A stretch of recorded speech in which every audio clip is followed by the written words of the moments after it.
La Russie et l'Union européenne sont des partenaires de longue date dans le domaine de l'énergie.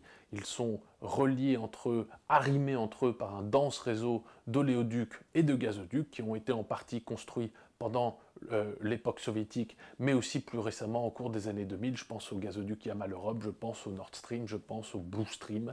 Et ces relations énergétiques sont denses. Elles se sont renforcées au cours des dernières années parce que les exportations de gaz russe vers un certain nombre de pays européens sont en hausse.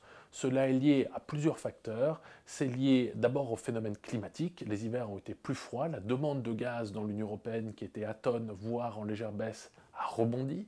C'est aussi lié au fait que la stratégie commerciale russe est celle de positionner son gaz de façon très compétitive sur les marchés, de sorte d'accroître sa part de marché, et cela a fonctionné dans un contexte de croissance économique en Europe aussi. Je dois aussi signaler la baisse de la production des Pays-Bas, avec le gisement Groningue qui connaît un certain nombre de difficultés.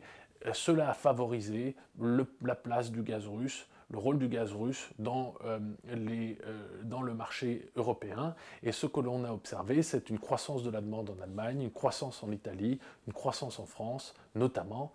Et cette part du gaz russe s'est donc ainsi renforcée, et c'est sur cette base-là que la Russie souhaite construire un nouveau gazoduc, le Nord Stream 2, et un nouveau gazoduc au sud, le Turk Stream, pour relier directement la Russie et la Turquie. Et cela pose sérieusement l'enjeu, la question de l'avenir de l'Ukraine comme état de transit. L'Ukraine qui transporte actuellement 50% des exportations de gaz russe vers l'Union européenne.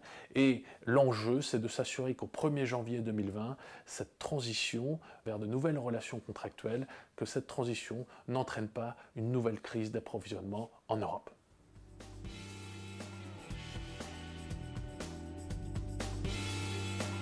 C'est un des nouveaux facteurs qui vient bouleverser les marchés en voie de globalisation du gaz naturel. C'est absolument important. La Chine connaît, le marché gazier chinois connaît une croissance exceptionnelle. À terme, à l'horizon 2030 et au-delà, la Chine sera un marché gazier qui aura la taille de celui de l'Union européenne. Les importations de gaz de la Chine sont en forte croissance, notamment du GNL, et pour permettre à la Chine de sortir progressivement du charbon, de dépolluer ses villes, il faut du gaz naturel. Les autorités chinoises l'ont comprise. Et le partenaire naturel, là aussi, de la Chine dans le domaine gazier, c'est la Russie.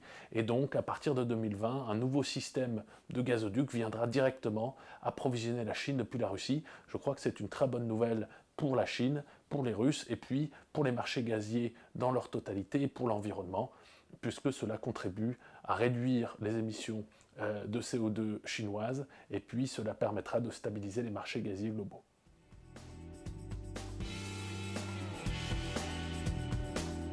L'Union européenne s'est engagée dans une stratégie de décarbonisation progressive de son bouquet énergétique. Cette stratégie va se déployer en plusieurs étapes, et l'ambition, c'est à l'horizon 2050 d'avoir un secteur énergétique, voire un secteur économique dans son ensemble qui soit neutre en carbone. Cela va évidemment avoir un impact profond sur nos relations énergétiques avec la Russie, puisque pour l'instant, la Russie exporte du charbon, du gaz et du pétrole et des produits pétroliers vers l'Union européenne dans un système énergétique net en émissions de carbone, à zéro carbone. Il est évident qu'il n'y aura plus d'exportation russe de charbon vers l'UE, il n'y aura pratiquement plus d'exportation de gaz ni de pétrole ou de produits pétroliers. Cela va bouleverser complètement les équilibres, cela va inciter la Russie à probablement chercher de nouveaux débouchés, et puis cela ouvre de nouvelles perspectives de partenariat, notamment dans le domaine du stockage et de la capture et du stockage du CO2, mais aussi potentiellement de l'efficacité énergétique, des renouvelables, voire de l'hydrogène.